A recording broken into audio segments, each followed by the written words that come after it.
Good evening, and welcome to Instructional Design for the Ground Up. This is your channel if you're an instructional designer, subject matter expert, teacher, trainer, manager of the function, or anyone who's interested in doing something right in instructional design. And by golly, we are going to have fun tonight. Dr. Jacob Cragg is with us from Northeastern, which is quickly becoming one of my favorite schools in the whole world. And we're going to have a nice discussion tonight, and you're just going to be so entertained. So, like I said on LinkedIn, if you're one of the cool kids, you're in the right place if you're watching this with us tonight. So, Denise is going to do a quick introduction, and we're going to get right into the content because I don't want to waste too much time up front here. So, Denise, my partner, please. Yes, I'll take it away. We're really excited to have you here, Jacob. I'm going to read a little bio for our audience so that they know who you are and the incredible background that you come to us with. It's amazing. So Dr. Jacob Cragg is the Director of Instructional Design and Technology at DeMoore McKim School of Business at Northeastern University. He is responsible for managing the DeMoore McKim's Instructional Design Group. Jacob specializes in digital content and assessment creation, instructional design, learning, analytics, as well as faculty development emphasizing educational technology.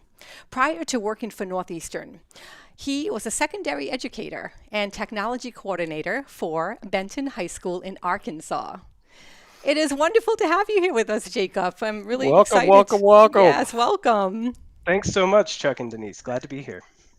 We're excited because you're going to be presenting to everybody here today on action research and instructional design. And I'm just going to let you take it away at this point. You have a nice micro lesson for us in this experience. Fantastic. Thanks again. And action research is one of those hot topics. I recently graduated with my EDD from Northeastern and the College of Professional Studies last year. And we were the first cohort to go through the action research and dissertation and practice the kind of module, if you will. And so doing that really lent itself to instructional design and what I do. Chuck, I know that you've mentioned several times that we've been instructional designers for as long as we can remember, our whole careers, but it hasn't always had a name, right? Yeah. So once I found instructional design, I realized I've been doing that my entire career. It's kind of the same as action research. I didn't know that I was an action researcher. Come to find out, I've been doing that for quite some time. So I'm going to just talk a little bit about my project that I did to gain my EDD through Northeastern University and how I apply that at the DeMoore McKim School of Business at Northeastern University. So we can go ahead and start. All right, so some introduction to me and our group. We sit within the office of the Dunton Family Dean at the DeMoore McKim School of Business. I report to the Senior Associate Dean of Faculty and Research. And so we sit on the academic side, faculty facing, and as you mentioned, Denise, in the introduction, I manage and direct the Instructional Design Group. We are a decentralized group from the university, DeMoore McKim specific, and our goal is to empower our stakeholders to discover, design, and deliver high quality learning experiences, whether those are for credit, not for credit, staff focused, faculty focused, whatever those learning experiences are. Our organization within the group, I'm the Director of Instructional Design and Technology. I'm lucky enough to have a learning experience designer, an LXD, in Gabby Baca, and a faculty training and development associate in Barbara Barsh. And so that's kind of our organization within the IDG at DeMoore McKim. Not all colleges at Northeastern have a dedicated instructional design group. We are one of the few dedicated resources that are decentralized from the university services and support. All right, we can move on to the next slide there. Okay, do you see it? Yes. Okay. And so just to briefly talk about action research. Action research is cyclical qualitative research. It's mostly focused on Ernest Stringer's 2014 work, Action Research, and it's seeking out specific and effective solutions that bring about unique and again, specific change within an institution.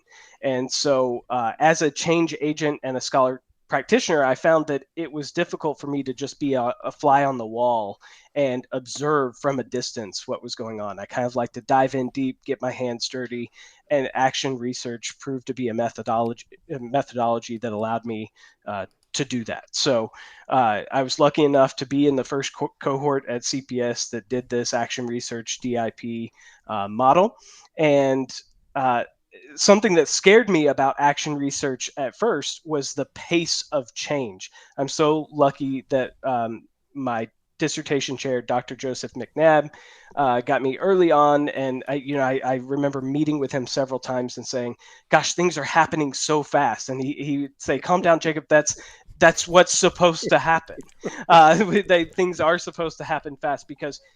In action research, we did 3 cycles. So a cycle 0, then a cycle 1, and then a cycle 2. Well, you really don't do your evaluation of your action steps until your cycle 2. But in my cycle 0 and cycle 1, I was getting faculty so amped up about the change that we were having that it already kind of started to snowball on me. And I didn't really know what to do.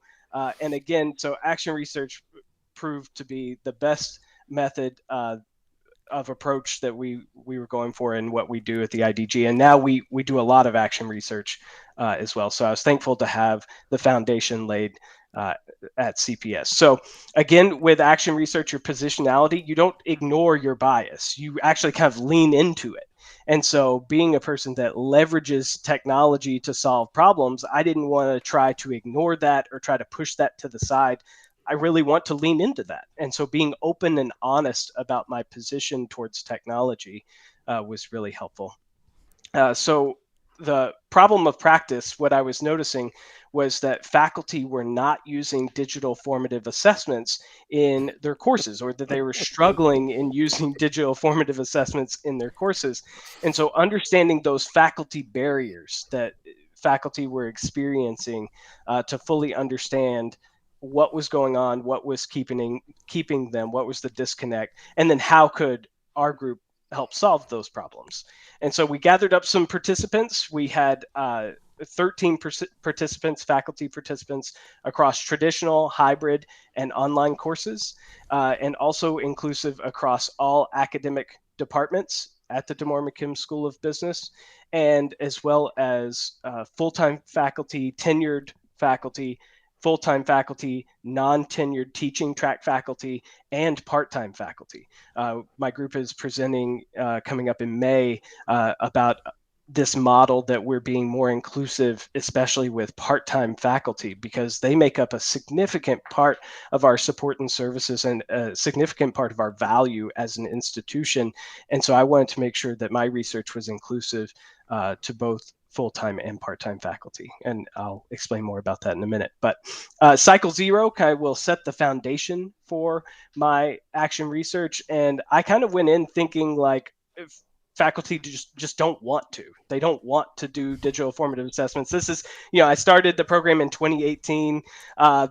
So pre-pandemic, they just don't want to for whatever reason. And that was not the case. Like when I went and did the foundational cycle, I realized that faculty had tried and, I mean, using their words, failed. There was something that had stepped in the way from them being able to do it successfully. And so it was really important. It changed my view having that first cycle in meetings with faculty.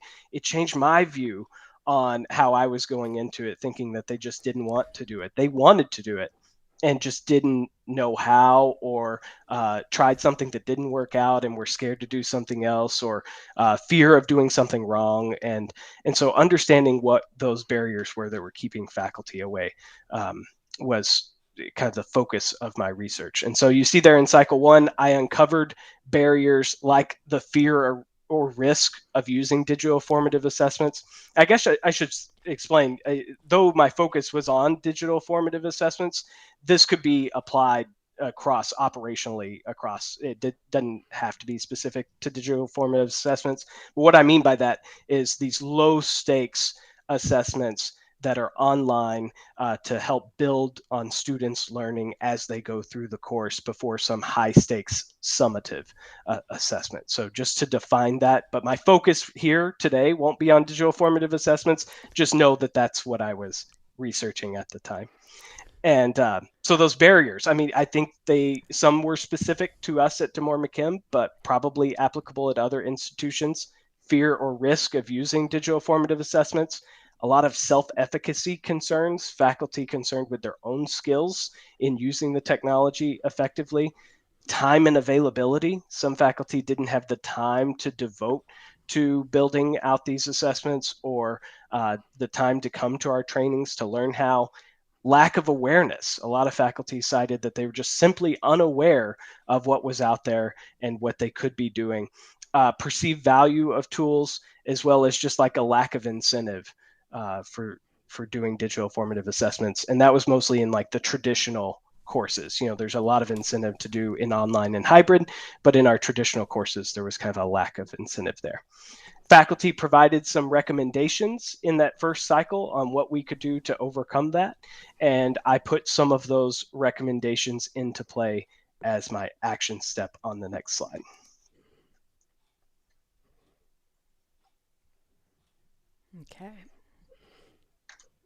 Okay. So what I did was I kind of created a giant action step. I probably didn't have to bite off as big of a chunk as I did. I probably could have just taken one of these and did it, but it really just felt like at the time they fit together nicely.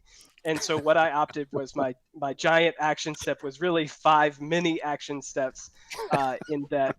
So we created an operational model for faculty development, instructional design services, and academic technology support, specifically created based on faculty recommendations. It was solely based on faculty recommendations, this model, and our hope was and is now that it could be applied to other things besides digital formative assessments. And so what faculty recommended, they recommended faculty showcase events. They said that, hey, we know that there's some cool stuff happening here at DeMoore McKim. We've seen stuff at other universities and what they do, but we really want something within the business context and also like within the DeMoore McKim context. I think it was meaningful for faculty to see their peers doing these things and doing them successfully. And so they offered up that recommendation. Asynchronous onboarding course. Especially for new faculty, part-time faculty, they recommended having something that they could go through that on their own time that would teach them about digital formative assessments. Our communication strategy to address that awareness barrier, right, is that for whatever reason, faculty we send plenty of emails, we do plenty of things to communicate with faculty, but why were they unaware of what we were doing? Why were they unfamiliar with the tools and everything that was out there? Revamping our instructional design strategy, which included hiring specifically an LXD, as I had previously mentioned, hiring a designer on staff. We did not have a designer when I started in this group. I was an academic instructional technologist and faculty developer, teacher by trade. I was not a trained learning experience designer. And so hiring someone that was, and also 4 learning design assistants. We have 4 part-time employees that assist in building out digital formative assessments. And so faculty requested that we have someone to build. I think in our space, a lot of people think, okay, we should be teaching faculty how to do this, but how to build digital formative assessments and all about instructional design. But in reality, the faculty that we work with really fit into 3 different buckets. Some faculty want to learn everything that we're doing. They want the training, they want to do it themselves, and that's great.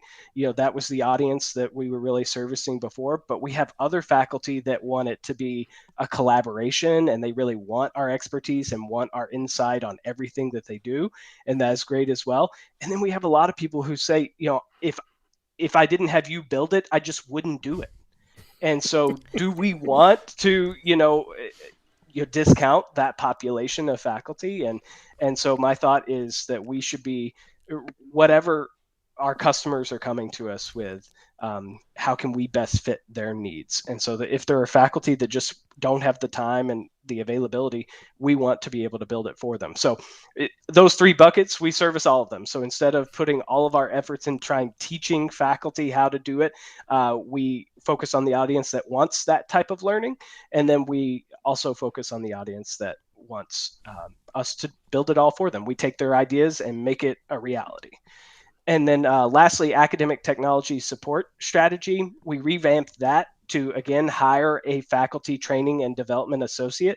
I'm a faculty developer and teacher, but the amount of requests that we were getting, especially when COVID hit, the amount of requests that we were getting was, I mean, we're talking thousands of percent increased. It was just incredible. And we did not have enough support, and we offer custom support for DeMoore McKim faculty and staff, so that it's someone they know. They know Barbara; she's amazing just like they know Gabby as a designer. Having someone you know and a friendly face that you can talk to, and know someone that is going to help you regardless of the situation you're in within the specific business context that makes DeMoore McKim such an awesome place, I think is extremely helpful. So all 5 of those were faculty driven recommendations that I gathered in that cycle 1. And so what faculty did in cycle 2 was they engaged with each one of those action steps. So they watched the faculty showcase event or attended live. They went through and completed the onboarding course. They engaged with our new emails, with our new website, with our new Microsoft Teams communication. They connected with Gabby and built some sort of digital formative assessment, or had something built already and opted to kind of touch it up. And then the academic technology support strategy, they met with Barb on a regular basis. Most of them did. And by the way, Gabby and Barb were left out of the research. They had no idea who my faculty participants were or anything like that. So it was fun kind of letting them in on the stats when we finish. So they still don't know, and it'll be fun doing more research with them now that I finished my student research. But so I again thought that because in action research, you're looking for those thick, rich descriptions. You're not looking for a survey. You're looking to really connect with those faculty. These are faculty that have worked with us. And so instead of doing a survey or anything like that, I opted to do semi-structured interviews. I thought that I could just do one interview, but again, I bit off more than I could chew, and decided to do 5 mini interviews, and that I would get better data. And that proved invaluable because I think faculty weren't burnt out by the time in the research.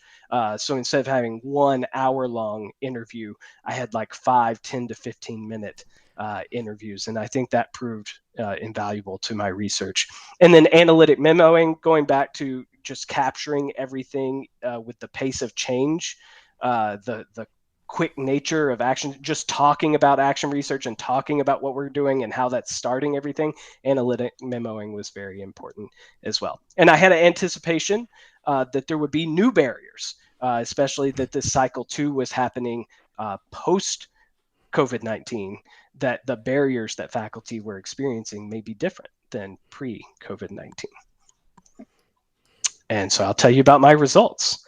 So my findings were that all five of these changes that I made within the giant action step proved 100% effective in reducing or eliminating barriers. So that means every single faculty across all 5 findings found that these were effective in reducing or eliminating barriers. And so that was the goal.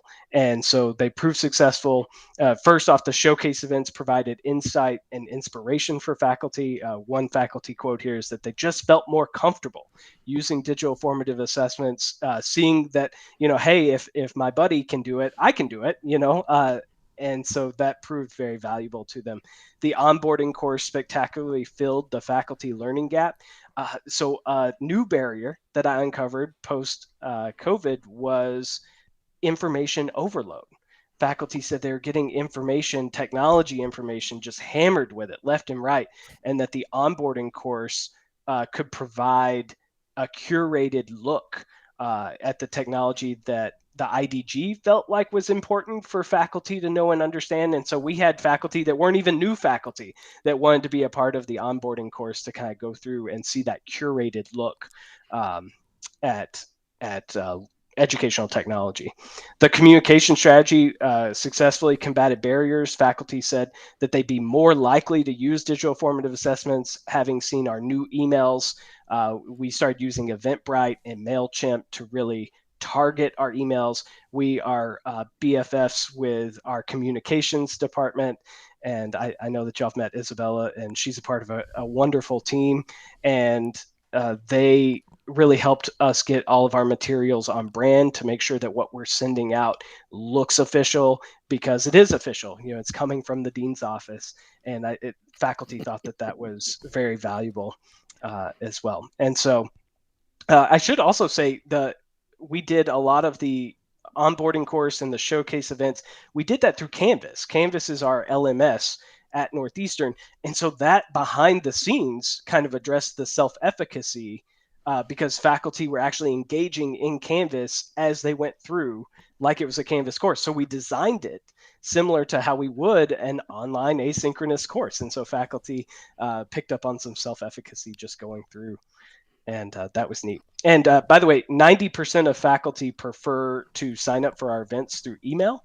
And so that was valuable information to find out, and to know that our emails really pop and stand out and know that it's coming from us was great.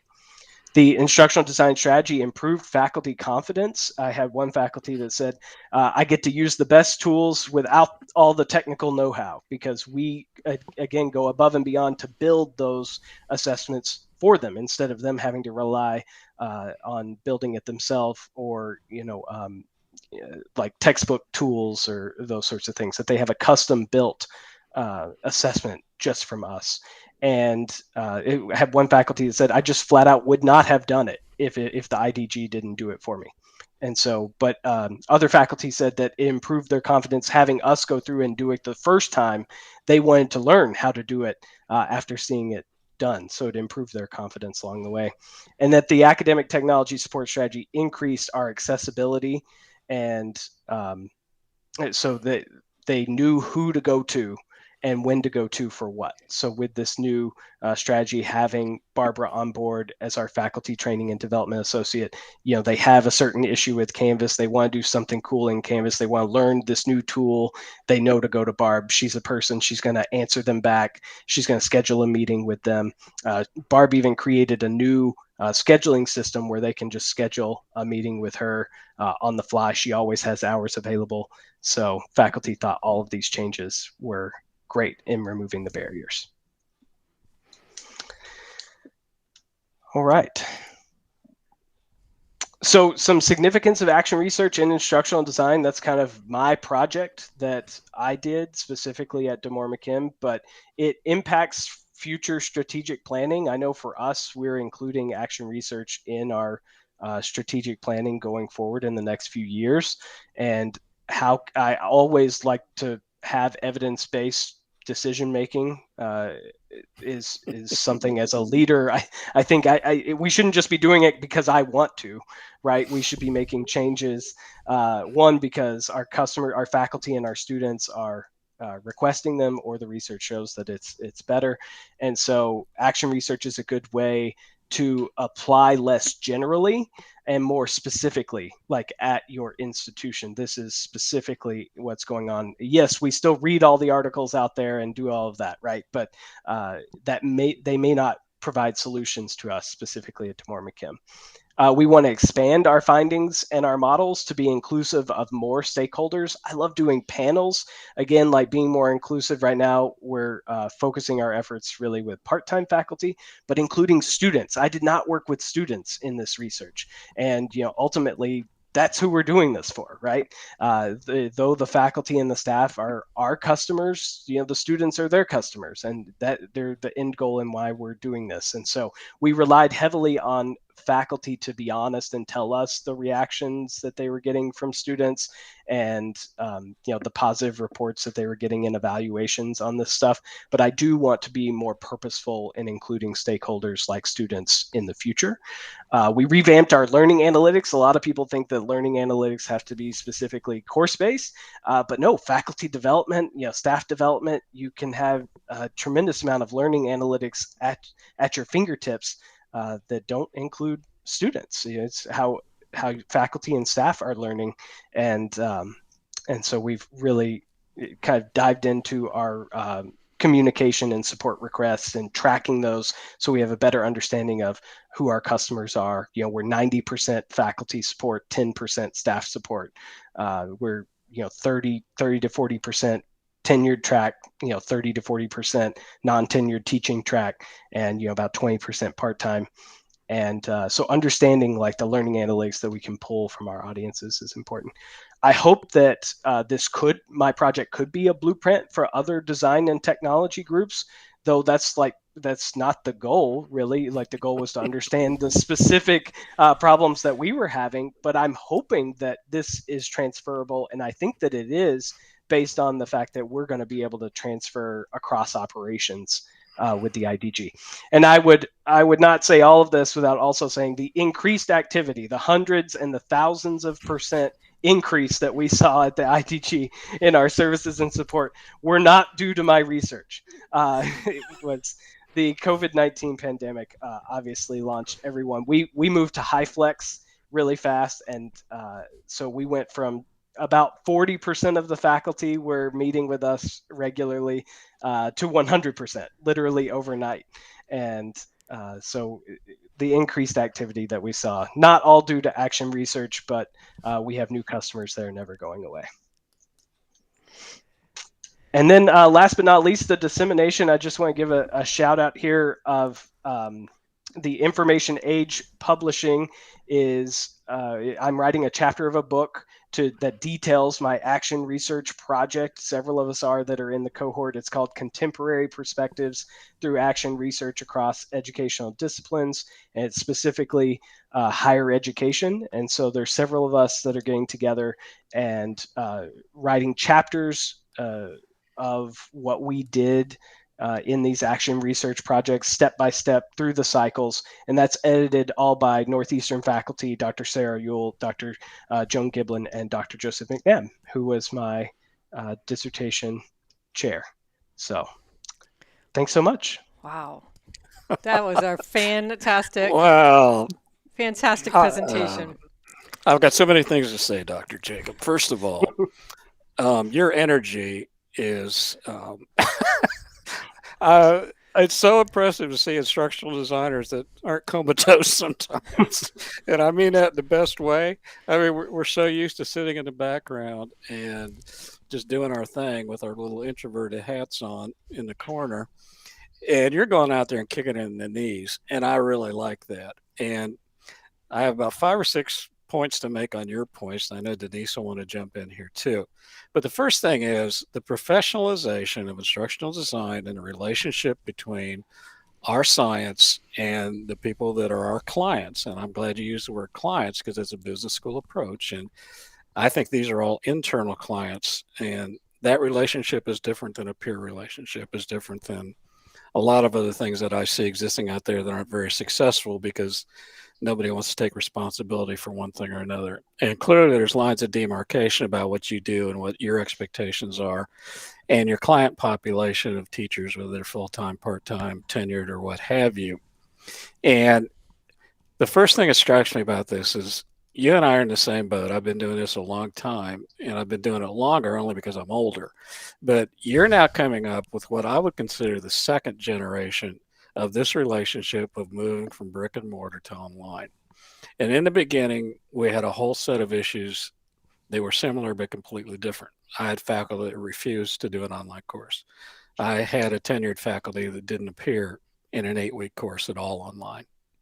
And I had those kind of administrative things, putting an entire college online. So I had a lot of philosophical issues. I had a lot of, I'm not going to do that issues. And what I'm hearing you say, which I find really refreshing, is people are engaged. They want to do this well. They need a little hand holding. They aren't afraid to say that. But when you provide a framework to up their skills and to up their professionalism and make their product and delivery that much better, then what you provided them is an opportunity to be a winner. And you want them to be successful. And each course is better, and each professor or faculty member is better at what they do. And I think that is so important in the way that you engage them and the way that you talk to them, doing 5 quick interviews instead of 1 hour. And that goes right back to what I say about social media all the time. We now have to think about learning and conversation and communications in packets. It's not one just glump of things. It's lots of smaller packages of things. That's the way students are coming to us. That's the way faculty are now starting to think about things. And I think that's really important. But what I really like about this is the relationship you have with the process and product. It's a business school approach. I heard it at Harvard. I heard it at Princeton.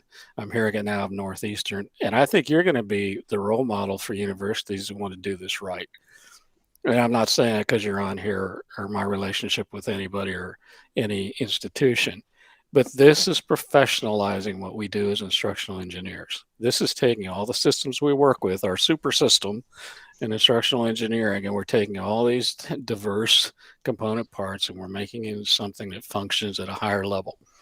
And I got to tell you, I'm impressed. I am very much impressed with this. I got about 7 other things I want to say, but I know Denise wants to jump in here too.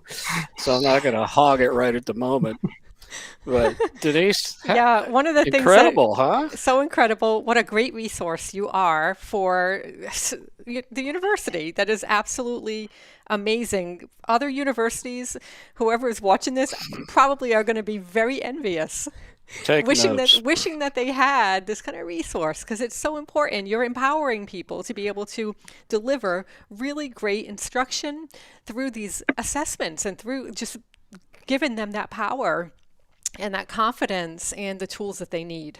Now, one of the things that really struck me was when you were talking about the research instruments that you use being the micro or the mini interviews.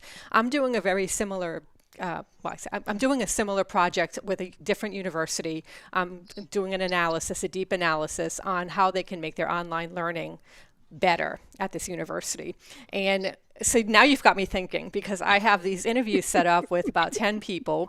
And, I originally have all of these. I have my questions set, not an overwhelming amount, but I anticipate an hour-long interview with these people. And now I'm thinking, now you've got me thinking about, should I set them up as micro interviews now so that I don't completely tire them and overwhelm them with, or just, I don't know, it's hard to say. I want to pick your brain about that. What was it that catapulted that decision? Why did you choose to do it that way? I think it was in conversation with Dr. Joseph McNabb, my chair, that I could get better data by doing it that way. Like that was the end result. Like I didn't want it to be tapered data because mine pieced up so nicely. Now you do have it's difficult to schedule meetings with faculty, right? So like scheduling 5 was more difficult than scheduling 1 hour. So I had to allow for that time to take place, and we scheduled them. I had to make sure that they had engaged with the action step and all of that. But the end result was that I would get better data, and I would get roughly about the same amount of data across all 5 because they would be coming to it as a fresh thing. So they engage with that action part of the action step, then we talk about it, and then we can kind of set that aside and engage with the next and talk about it. And at the very end, I said, okay, now take all the 5 steps together. And what's your overall assessment? So instead of just having one kind of overall assessment that was an hour long, our overall assessment was just like 5 minutes at the very end. And so I could get, with the first part of the action step and the 5th part, I got level data and got a lot of stuff that faculty were excited to talk about, and they could just focus on the one thing at a time.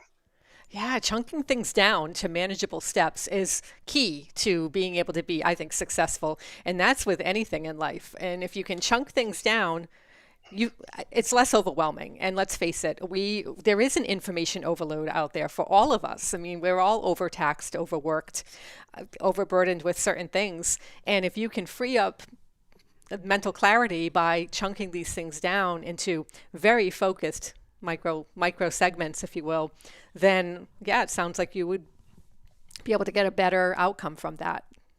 Yeah, that's Yeah. That's really really good. helpful. I'm interested in mastery and determination of mastery, and what you found with faculty and talking to them about what they thought was the most difficult thing.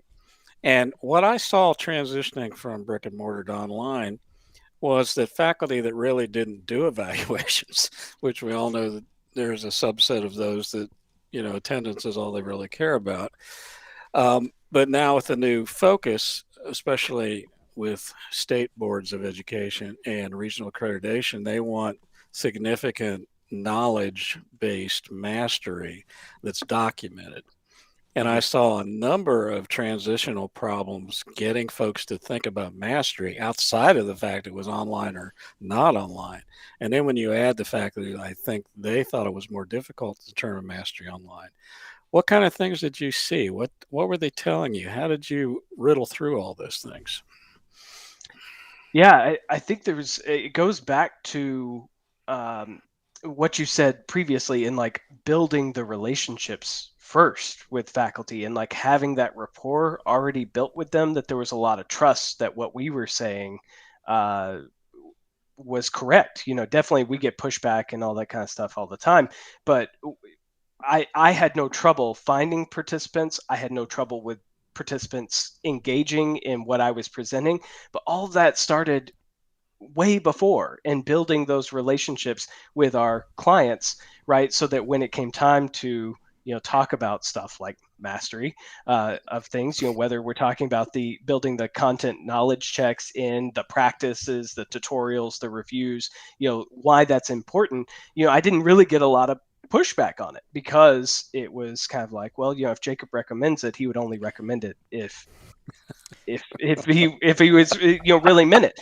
And so I think it all starts back. Everything I do starts back, and I hope it seems like it comes off. I love my job. I love what I do. I'm very passionate about it, and I hope that comes off with faculty. And that's how you kind of, when it comes to learning outcomes, when it comes to mastery, it all starts with the faculty being able to trust you and you trusting the faculty too as content experts, and really being a team and collaborative piece of the puzzle. So I would say that I didn't have any trouble with that. And then like getting the faculty to be masters in what they're doing. So they learned that the students, should be masters, and here are the ways that they can do it, but also how can they be masters and take over their own learning of the technical tools and doing the same thing that the students are doing. And then they could see that it was working for them. Hey, that works for the students. Like if I take the asynchronous onboarding course and I really like the knowledge checks and it really improves my learning, hey, that's a concrete example. So instead of someone just saying,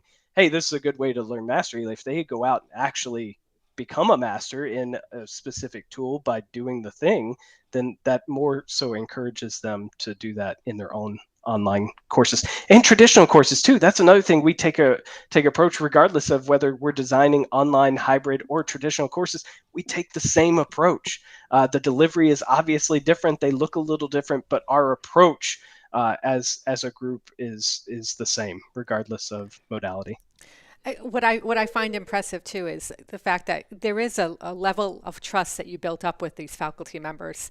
And you talked a little bit in the beginning about this fast pace, this change, this you being a change agent, and the fear that people have of change. I mean, faculty, let's face it, this is a change for them. This is, you're asking them to learn something new or to do something new. And it can be people can be fearful of that. And building that trust up, knowing that, okay, well, Jacob said this is what we need to do. They trust that you have their best interest at heart. And Yeah. as a result of that change, they've learned to, wow, this is empowering. And so you've helped them to overcome that fear of that change, which is just, it's so vital. That's such an obstacle for organizations, any kind of an institutional organization, is that change. We all fear it. I mean, the minute somebody says we have to do something different, the blood pressure spikes and you start thinking, oh gosh, what is this going to mean for my day-to-day life? And it's having that comprehensive supportive unit to be able to walk people through that and realize that this is actually better for you. This is going to make your life a lot better and the students a lot better. And being honest too about how I'm doing. I'm terrified too. Right? Like I was a high school teacher that, made the jump to Northeastern University. I taught high school, and I was a techie teacher, ended up being technology coordinator for the high school, made the jump to a university, and I came in, I was terrified. I didn't know what, there were a lot new tools and stuff, but I knew that I could apply my skills. But being honest with faculty, like they're being honest with me, like, Jacob, I'm just not comfortable in using that, or I'm scared that it won't work out, or those sorts of things. Like I have to say those things too. This is a new tool for me. I'm not sure how it's going to work out. I'm not going to attach myself to this new tool and swear it's going to, fix all your problems. I say, but we have to try it out, and we can try it out together, and we can be scared together, and we can take the risk together. It's not you just jumping without a friend there to help along the way. So, and I think that's really important. And not trying to be. Yeah, like, and not trying to be the expert that says I know everything. I think a big part in being an expert is saying when you don't know things, and it's okay to not know things, because in our world there are always new things. It's impossible for us to know it all.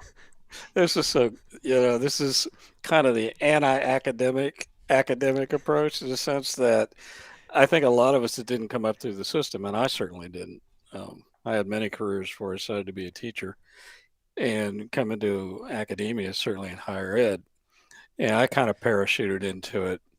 And I, like you, there were parts that just left me a little breathless and feeling incredibly inadequate about certain parts of it. I never felt that my education level was the same as some of my peers, even though, obviously had a terminal degree and the rest of it.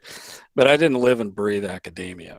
And I came in with a more pragmatist approach of just get it done. I don't care about the politics of it. I don't really care about the negatives of it. We have a job to do. Let's just get it done. And I think there's a certain advantage to that. And I think you coming out of a K-12 environment, which is different politically, certainly the student base is different. And being able to go in there with a fresh set of eyes and a fresh look at how these relationships can exist. You didn't go in with an attitude. You didn't go in with other things that you sometimes see on campus. And you were just there to solve the problem. You were just there to find a solution. And what you put on the line was your vulnerabilities, which I think all good leaders show that they're vulnerable. I've been there. I've felt that angst. I've been able to do that. And as you said, let's make mistakes together. And certainly you and I could make lots of mistakes together. Denise and I make lots of mistakes together. Sure do. And, at every class that I've ever taught, we made lots of mistakes together. And my relationship has always been, and I'm not a teacher, I'm not a trainer, I'm a facilitator. I'm here as your peer. Let's get through this class or this project or whatever we're trying to do together. And I don't use the word team that often, but this is a family. We all have something to accomplish here. We all have something to give here. And it's refreshing to hear you talk that way, and being able to bring that wisdom and that maturity to this process. I really do think you've got a model for other people to look at. Certainly other institutions need to be looking at this. And I would encourage you not only to write chapters in books, but I would encourage you to write a book about this process. And one of the things I've learned is that if I don't write a book about something that other people are wanting to do, they're not ever going to get this information. And I think you should seriously think about putting together either a short textbook or something else that can get published out there so that other people can see how this works, that you make it a business approach, that you make these people clients, that you build relationships which are on a peer basis, that you leave the egos and everything else at the door and you come in to solve problems and find solutions. And I think that's the kind of thing that needs to be documented and shared. And once again, I encourage you to write that up. I think that would be fantastic. Yeah, that's an excellent idea. And again, we're not stopping action research. I mean, we're going to keep doing this. And so, Do it. I say once we have, 3 or 4 of these projects under our belts and, have data across multiple projects, that'd be something exciting that we'd love to do. Yeah. Well, I think you should really do it. And I mean, we can talk offline about different ways to do it. I don't know about Northeastern's publishing arm or if they have one or whatever, but there's lots of ways to do it. And I think one of the things we try to do on this channel is provide not only information, but we try to inspire people to think differently about some of the things they do. And I know from my experience, there are a lot of instructional design folks out there that feel like they're not being listened to, that they think their skill set is being assessed as PowerPoint professionalists or something else. And what you're saying and what you're representing is the fact that we've tried to say on here for over a year is that this is a science. This is a very complicated science. We have to take all these things into consideration that other people don't even think about. So, how many different learning systems? How many different population systems? How many internal business systems? How many terms of faculty and support staff and subject matter experts? Everything that we work with all the time. And we got all these balls in the air. And sometimes we don't know. Like you said, we don't always know that we're instructional engineers or instructional designers, but we are. And I think what you're representing here is just a picture perfect example of what, right, Denise? What we've tried to say Absolutely. for a year Yep. is this is a science. These are professionals. This is what they do. If you want to do it as good as they do, you have to work at it. You have to think about it. There's You a have to go system. out and pay your dues. You have to follow the system. Mhm. And wow, this is incredible. I hope you come back with us. Yeah, I know let's this. I'd be let's happy to.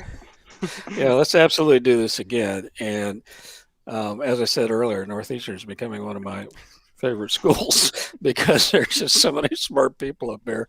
I just sit here and feel like a dummy, and and I enjoy that part of it because it's so nice to see people like you taking this and running with it and taking it to the next level.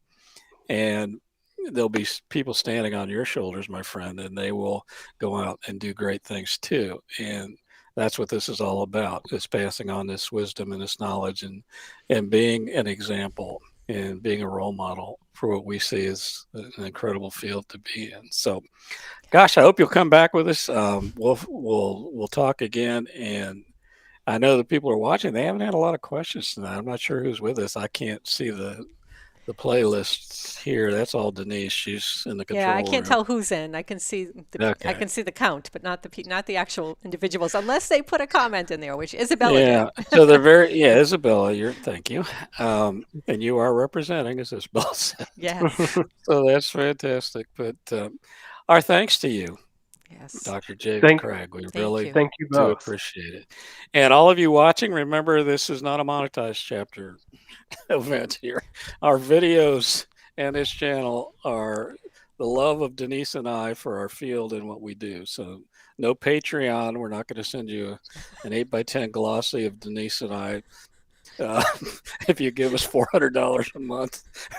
you know, maybe we should do that, Denise. Maybe we have completely missed this whole model here of trying to monetize making our field more visible. But so if you want to send us a little love, the best thing you could do is just hit that like button, subscribe if you're not a subscriber. We're not going to beat you over the head with it, but we would like you to be part of our family. So we will look for you many Tuesday nights at 6 o'clock Eastern Time, 11 o'clock London if you happen to be watching from the UK, where all my ancestors are. Just feel like jumping in. Send us topics, send us comments, tell us how great Jacob is, all these things. We're going to pay attention. But thank you so much for being part of our family. Thank you so much, everyone.